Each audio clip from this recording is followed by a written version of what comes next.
All Hit Radio.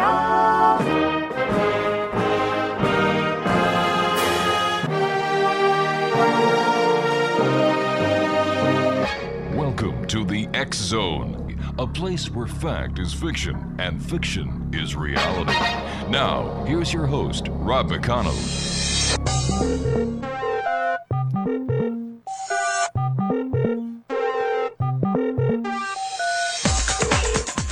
Welcome back, everyone. This is the X Zone. My name is Rob McConnell, and we're coming to you from our broadcast center in Hamilton, Ontario, Canada, worldwide on the X Zone Broadcast Network and our still growing family of broadcast affiliates, including Turquoise Radio, Star Media, and the Sirius Satellite Network.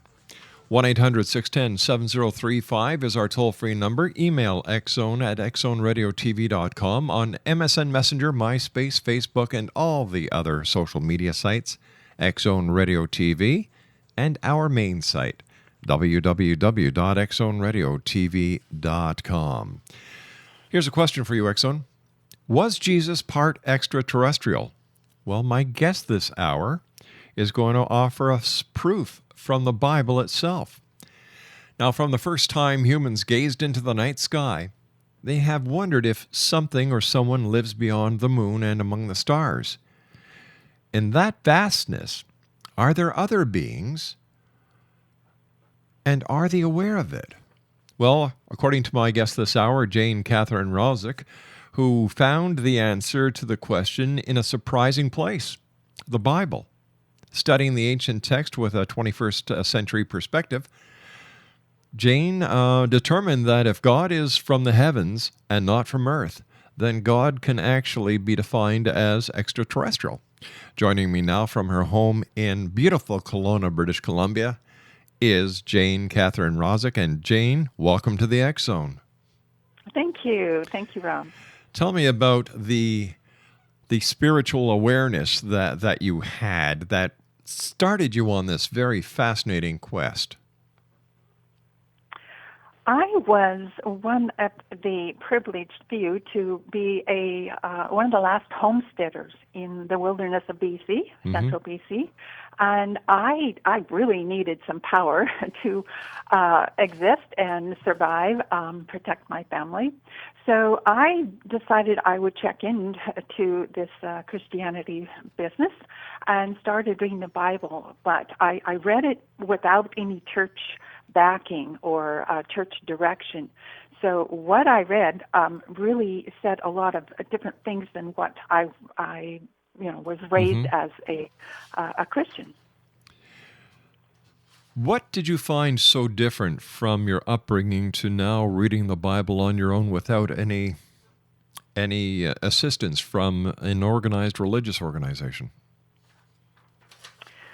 Well, the Bible talks a lot about strange creatures, angels, demons, the Son of God, supposedly, Jesus Christ, being not from this earth, from another world. That's what he claims to have said in the Bible.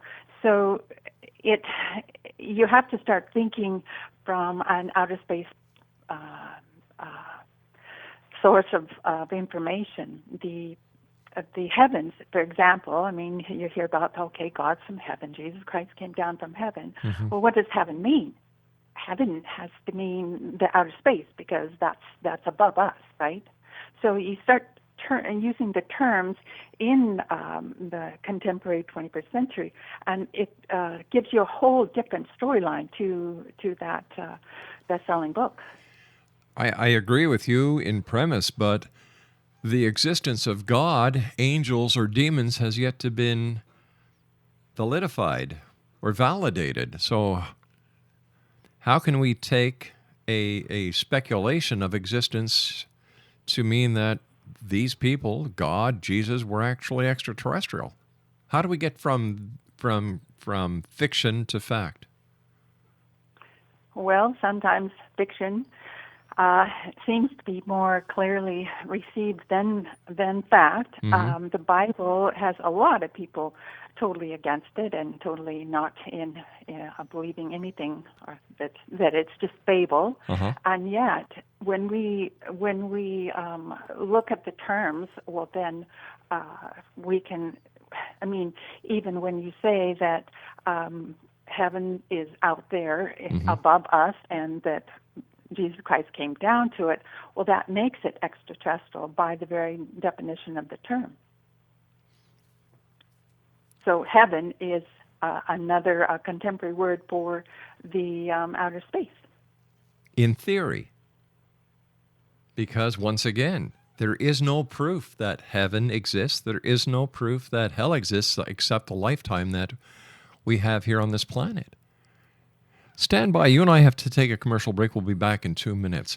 Exonation, okay. My guest this hour is Jane Catherine Rozek. She is in Kelowna, British Columbia. She's the author of The Celestial Proposal. And her website is www.thecelestialproposal.com. And we'll be back on the other side of this commercial break as we continue investigating the world of the paranormal and the science of parapsychology here in the X Zone with yours truly, Rob McConnell. Check us out at www.xzoneradiotv.com, and you can always send me an email to xzone@xzoneradiotv.com. Don't go away. We'll be back in 2 minutes.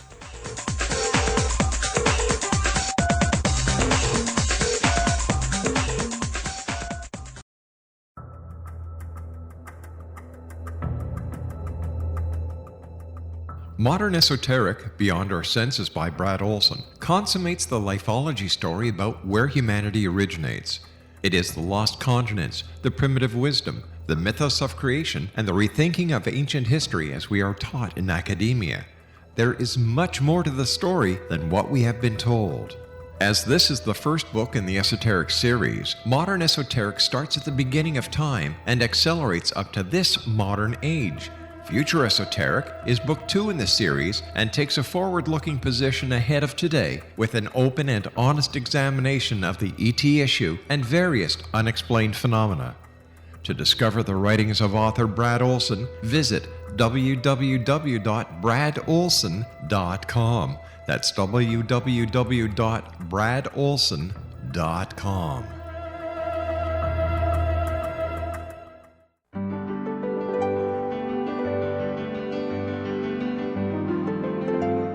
Named one of the world's greatest psychics, Elizabeth Joyce is now giving readings worldwide via Skype.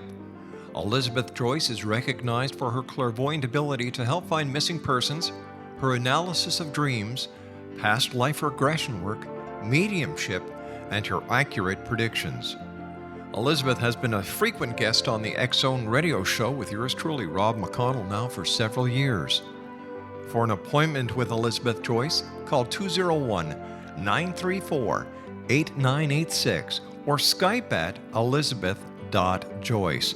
And for more information, you can always visit Elizabeth Joyce online at www.new-visions.com.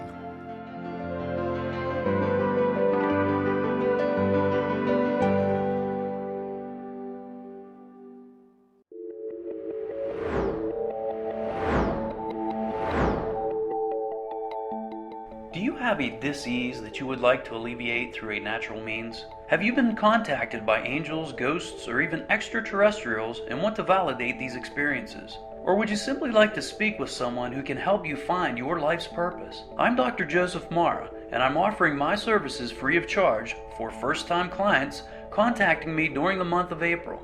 These free consultations include angel card readings, guided meditations, life coaching, and energy healing. If you have always wanted to explore these types of experiences but were skeptical or simply could not afford them, then take advantage of this free special offer. Contact me through my website, aguidinglight, spelled LITE.com, to schedule your consultation today. Until then, I offer you love, light, and laughter.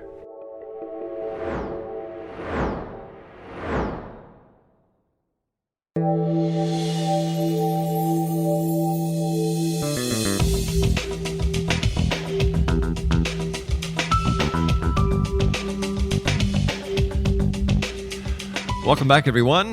The Celestial Proposal is an intriguing 21st century expose of ancient celestial plan for humans to become the cosmic god beings they were assigned to be.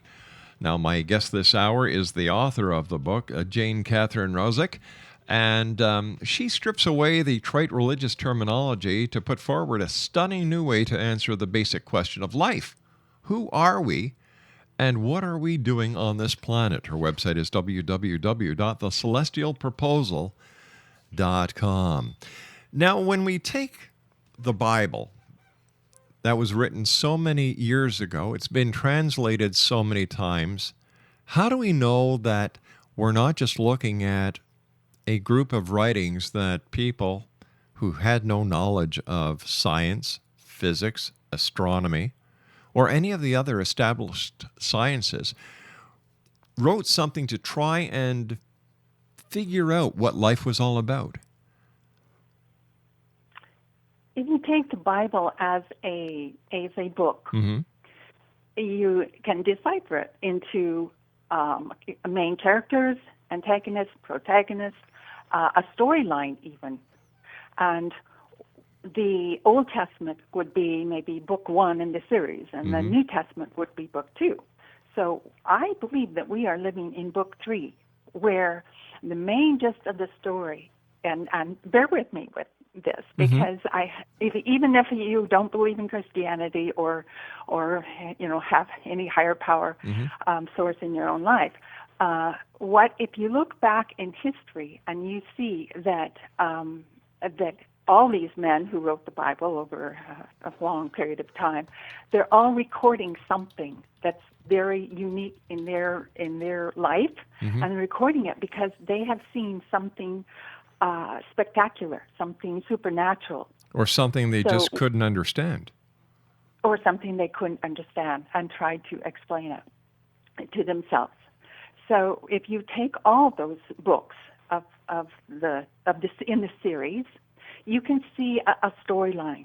And what the storyline portrays is that a set of beings, angels, God, somebody who wanted to intervene, to set up an intervention for human species on our planet, they have had purpose in, first of all, in designing us, and second of all, into coming back on the human timeline to set up a series of mentoring events. What are they mentoring for us? They're mentoring, or they're trying to instill some type of, believe it or not, government or a set of moral laws, and that's very prevalent in the Old Testament. How do we know which holy book is right, and how do we decipher that? Well, let's use the Bible for this hour. How do we know that the Bible is real, that it's nothing more than a science fiction book written by some very creative people? Well, yes, you can. The wonderful thing is that we get to choose what we want to believe, and if you have a philosophy that works for you, I'm all for it, because my purpose in writing this book is to help people find a reason to live, and then design a game plan to live your life so you do have abundance, so you do have some kind of purpose and happiness in your own life. So I believe that this was set out for us, and it evolves. The whole Bible kind of portrays a plan for a spiritual evolution for our race. So who is God? Where does God come from? And why hasn't he come back? Well, those are some very, very good questions. Do you believe in a higher power? I believe in myself. So if you believe in any kind of a higher power, then you can call it by many names, right? Because there's lots of world religions, and they all have their good points. And a lot of them have their bad points. For example, in the Bible, you've got a very vengeful, mean God in the first part of it in the Old Testament. You've got a God who says, "Thou shalt not kill." And yet, he kills Egyptians. He destroys the city of Sodom and Gomorrah. He floods the earth, killing all creatures except 2 of each, Noah and his family. And this is right. I'm a father I would never, ever, ever, ever even entertain the thought of harming my children or anyone else's child. And yet the God yet the God that so many people pray to, devote their lives to, has killed, I don't know how many people, hundreds of thousands, if not millions. And this is to teach us what? And that's where everybody gets stuck, because if there's only one higher power, and he's responsible for all of this and all the Old Testament cruelties and wickedness, then we're all in trouble, big trouble. Well, let's go into the New Testament, where he lets his only son be crucified, and his own son says, "Father, Father, why have you forsaken me?" And the Father doesn't do anything. No, the Father doesn't do anything, because there have been many people who have sacrificed their life to save others. Yeah. So we always try to humanize God and make him come down to our level. But wait a sec. You know, it says in the Bible, and God said, "Let us create man in our image, our likeness." So if we are created in his image, in his likeness, then we are gods. We are gods. We are gods on this planet. But there is something else ruling our planet. What's that? For example, nobody hardly even knows, and yet it's perfectly clear in the Bible that the God of our world right now is Darth Vader or Satan or the devil or whoever you want to see. According to the Bible, it says that the God of this world, it has power over our air. I know that sounds crazy. It does. And not very many people believe it, unless you're a real fundamental Christian and you believe in demons and devil and Satan and everything else. But it makes sense.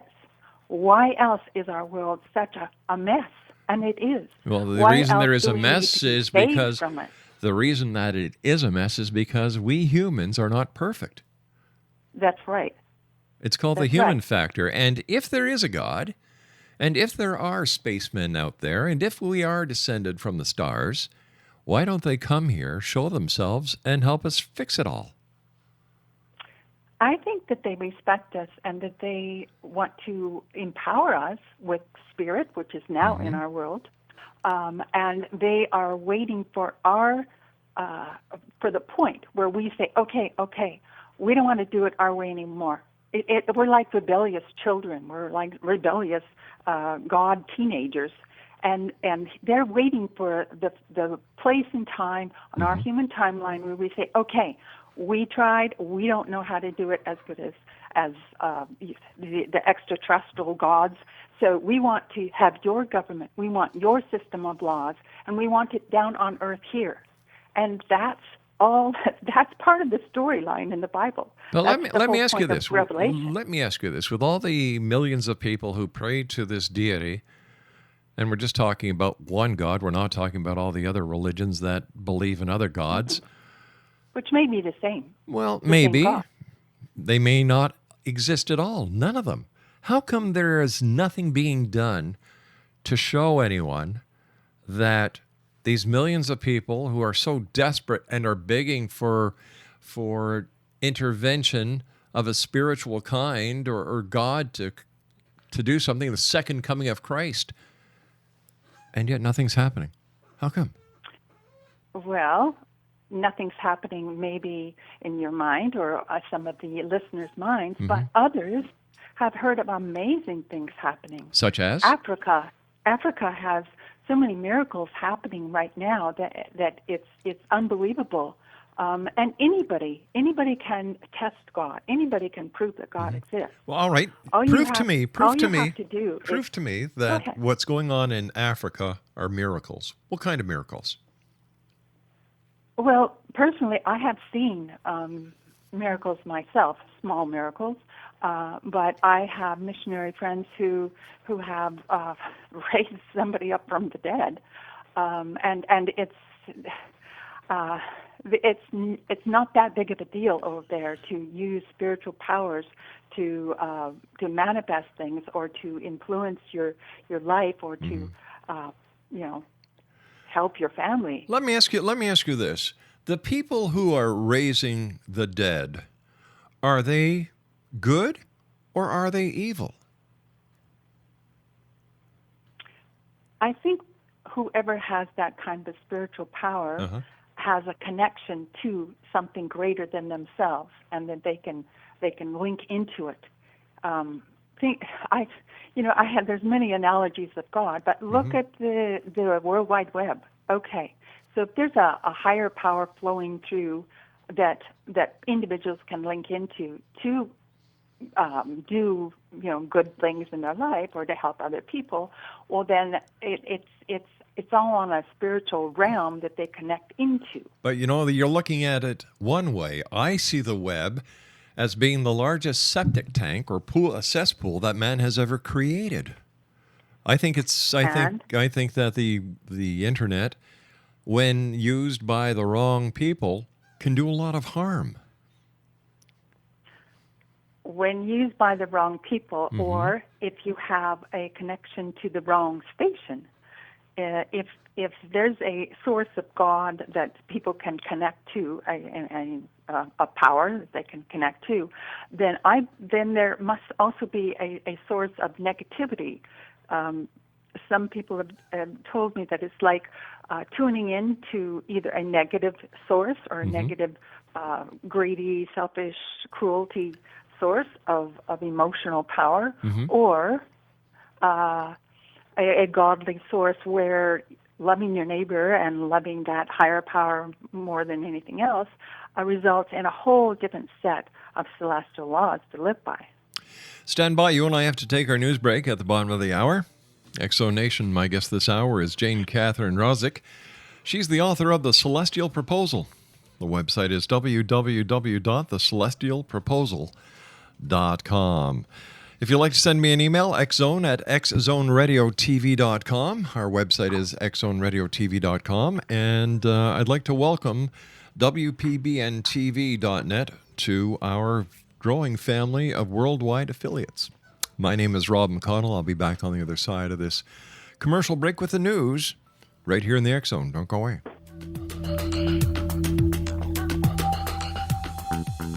Are you considering calling a psychic to read your situation?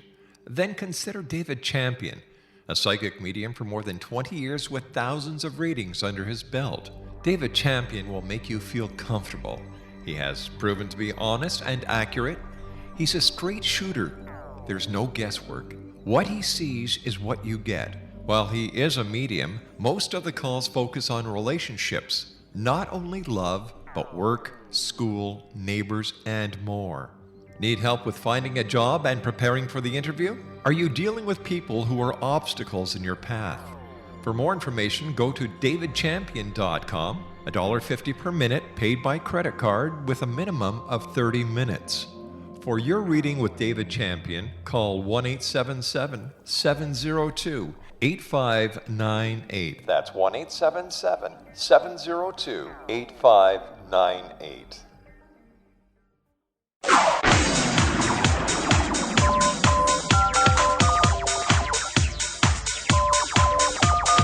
Now you can dial in to listen to the X Zone radio show from anywhere in the world with Rob McConnell 24/7, 365 by dialing 213-401-0080. That's 213-401-0080. If you have a mobile phone or landline, the X Zone radio show with Rob McConnell is now at your beck and call at 213-401-0080. That's 213-401-0080, 24/7. 365.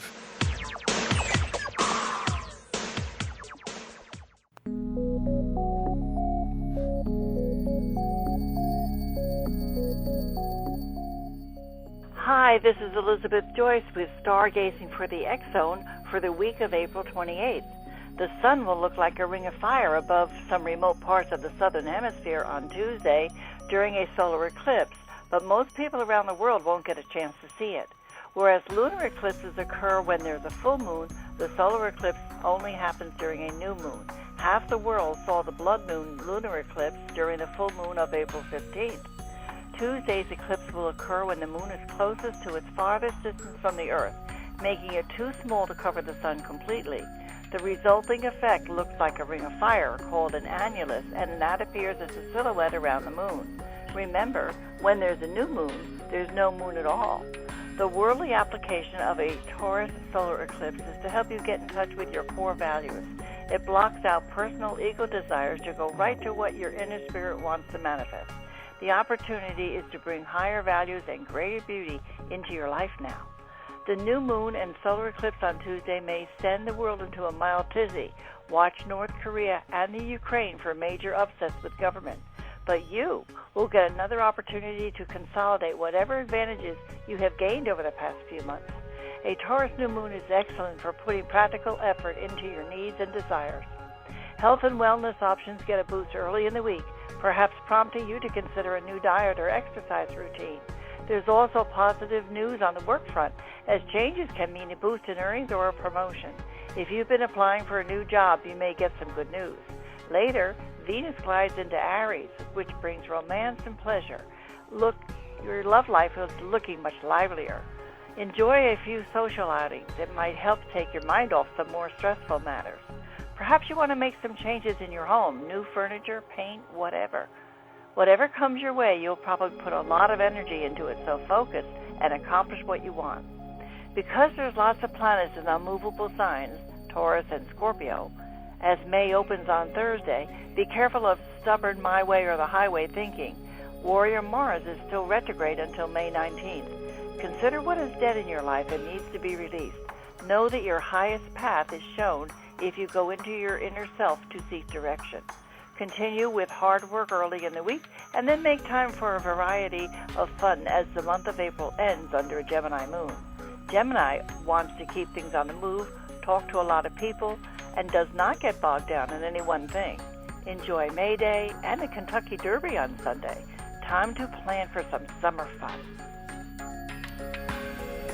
And for more information on Elizabeth Joyce, or if you'd like to book a private consultation, visit her online at www.new-visions.com. That's www.new-visions.com. Exonation, my guest this hour is Catherine Rozek. She spent 10 years in the alpine meadows of the Canadian wilderness, where she shaped a unique spiritual belief system that enabled her to thrive in that harsh, isolated environment.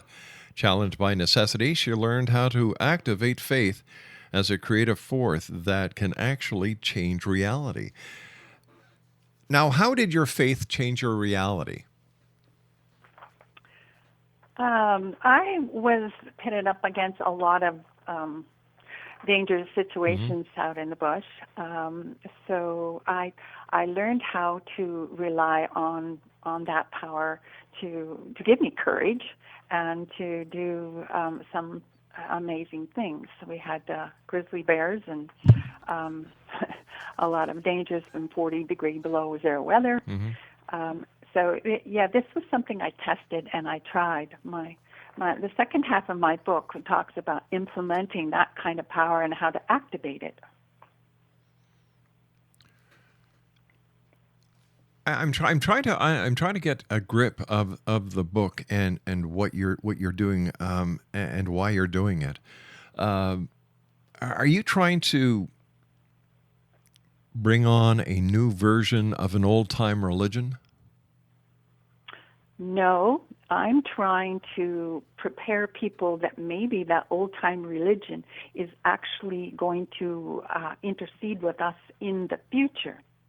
For example, what is the human race going to react? How are they going to react if some big extraterrestrial force comes down, like in the movies, and wants to put their government onto our planet? Well, let's see. I don't think that's going to happen. If it hasn't happened by now, the chances of it happening are next to none. You know, you've got people that have been searching the skies with all our modern day technology, and nobody yet has brought unequivocal proof that extraterrestrials or UFOs are real. Well, except SETI has announced that the last count, at least on Googling it, there's supposed to be 20 billion planets in our galaxy alone Yeah. who could support life. So I guess I'm trying to entertain the idea that maybe that old-time biblical religion, maybe it's all real. And if it's all real, well, then we have to update all the terminology, because in the Bible does say that every eye on the earth will see God when he returns down to our planet, and he will be setting up a kingdom of God. So when I think that the word kingdom, of course, that by definition it means a locale that's governed by a set of laws. Okay, if there is a God, then he has to be big enough to do exactly what he prophesies that he's going to do. And the world, if something like that happened, we would make war with it. And that's exactly what it says in the Bible too. So I really think it's important that people start thinking about that God or gods or angels or demons could actually exist in another realm or spirit essence, and that they are real, and that they will be coming down to confront this planet. That's a theory. It's a story. It is a story. But what do you base the gist of the story? Is it based on the Bible, or is it based on more of a personal experience that you have and you're holding very deep and very close to yourself? Like, there's so many people who go out into the Canadian Rockies, the wilderness, and, have encounters with grizzly bears and have encounters with the highs and the lows of the temperatures. And I've never talked to one who believes that this was a test of their belief, and that this outdoor adventure has brought them to this new understanding and this new meaning of spirituality. Well, here's one talking to you. I guess I evolved. My spirituality evolved because of necessity. When you are faced with providing everything on your own, then if you can connect with some higher power that intercedes on your behalf, or that does some spectacular things, well, then it's real to you. When you test it, when you ask for help, and that very thing happens, well, then it's real to you. I guess people have to prove their own belief systems. Right. And I think that's what everybody is in the process of doing. I just would like to point them back to take another look at the old scriptures and read them in a 21st century lens, because the storyline is there, the past is there, and a prophecy of the future is there. And it ends in a good way. Well, according to the Bible, it doesn't end in a good way for everybody. No, it doesn't end in a good way for everybody. But then that's everybody's, that's been war on the earth for many, many years. And we are probably a very violent race, maybe compared to some of the other races out in the universe. Well, let me ask you this. Very violent compared to the animals, anyway. You just said we're a very violent race, and if we're created in God's image, then God is very violent. I think God is beyond violent. He doesn't look in that connection. It's like if we breed a certain animal or stock or whatever, well then we want the best. We want them to develop into a very good breeding stock, so to speak. But well, God wants the best for everybody, but he doesn't want to see unending cruelty, and that's what we've been doing. But we are, in his mind, we're learning from him. Look what he did to the Egyptians with the Red Sea. How many thousands were killed? Look at Sodom and Gomorrah one more time. Look at Cain and Abel right from the very beginning. Bang, there's a lot of violence. And if I have a hard time with this goody-goody two-shoe aspect that people put religion in, because religion is very violent. There has been more wars on this planet because of religion than any other cause. Yes, well, I don't know if that's the only cause. There's been lots of wars for territory and gold and wealth and everything else. But the whole war between good and evil, or more higher morality, that's been played out over our planet forever, it seems like. And when one nation thinks that they have a better morality than the other, then they want to take over. Could this be what the entire metaphor of God and the devil is in the Bible?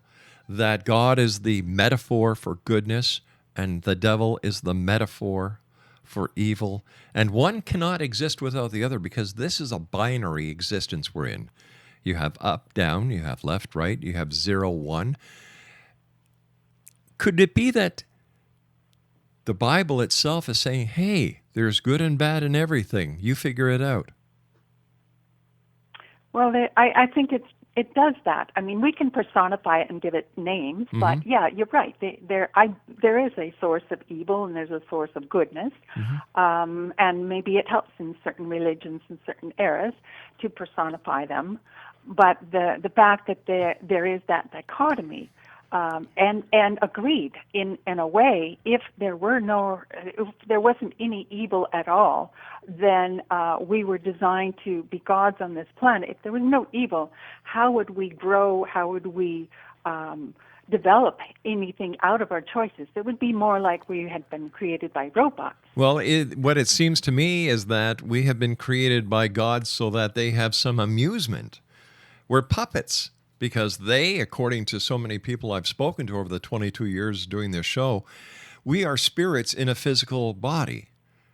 We need to learn. We need to grow. We need to get a grasp on reality. That's what we need.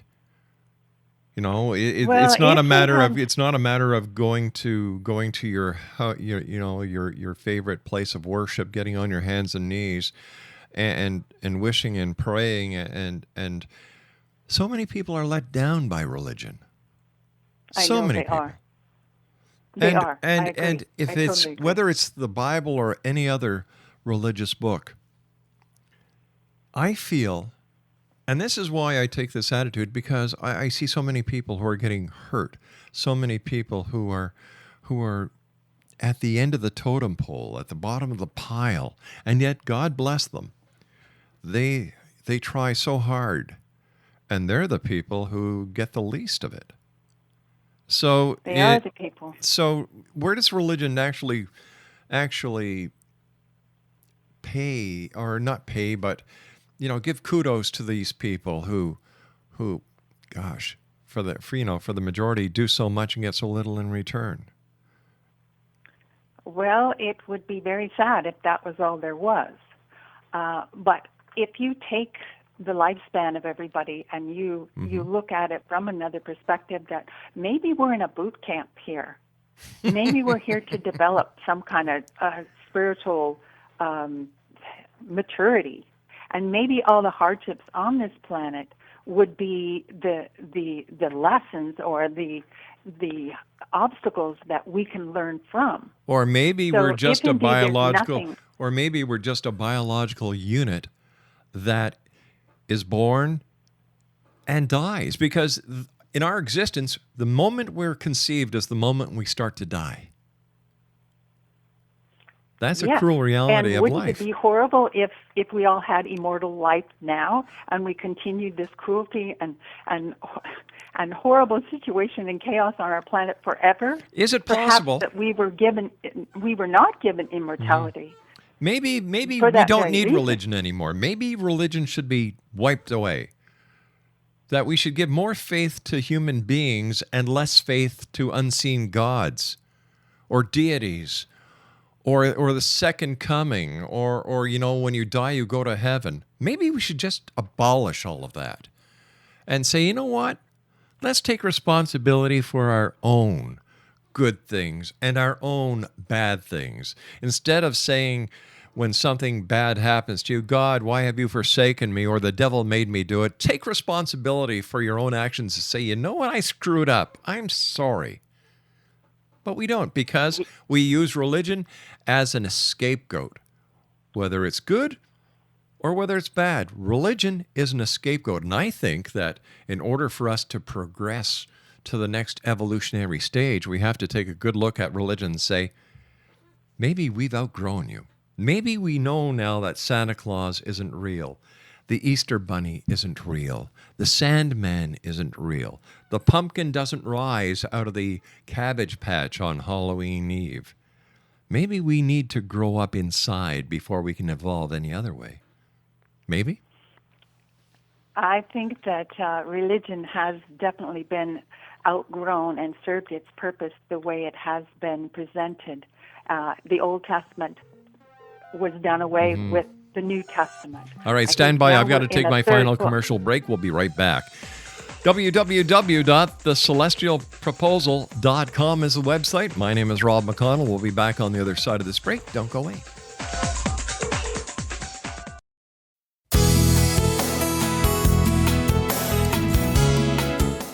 With each new extreme weather event or terrorist act, it becomes increasingly obvious that we live in uncertain and challenging times. We all buy car insurance. Why not collapse and catastrophe insurance? Matthew Stein, an MIT-trained engineer and green builder, has written 2 outstanding books to help people prepare, plan for, and deal with everything from minor situations lasting a few days to full-on collapse.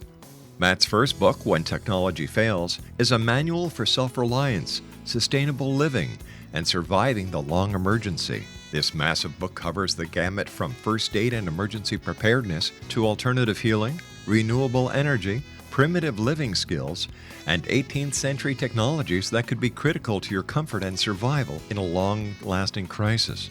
Matt's second book, When Disaster Strikes, is a comprehensive emergency preparedness handbook and survival guide. When Disaster Strikes is an essential item for every family's go bag. Both books are available at all usual sources. There's a wealth of totally free information posted at whentechfails.com, and author-signed copies may be purchased at mattstein.com.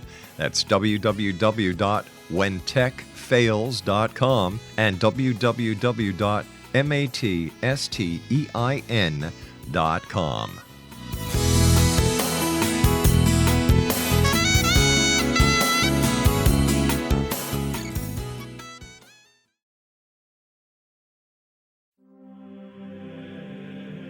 Rob McConnell here, presenting an overview for Nicholas Paul Jennings, author of a fascinating book, Amen. It presents facts revealed by Egyptologists, facts that enable us to understand why Amen is the beginning of creation of God. It provides recommendations for religious leaders of the major religions to unify their beliefs and teach the Word of God. Love one another. Amen informs people how mankind conceived God. It was the Egyptians that developed the concepts of a soul, a hereafter, and Son of God. And finally, after the worship of many gods, they conceived the belief in one universal God, the maker of all there is. For more information, visit www.futureofgodamen.com. That's www.futureofgodamen.com.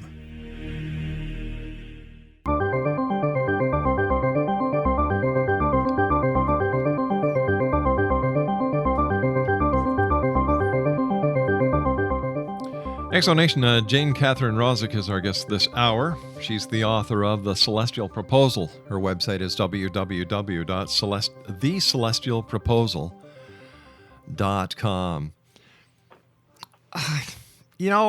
I've seen so much in my life that I've questioned the Bible a number of times. I've read it. I don't know how many times I've read the Bible. I try to make sense of the good and evil in the world, and I've come to the conclusion that we are responsible for our own lives.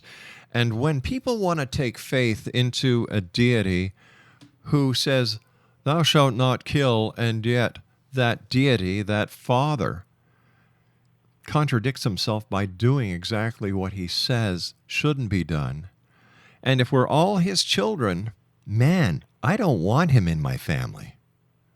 But God is not the only power on our planet. If that's the case, then yes, let's do away with religion.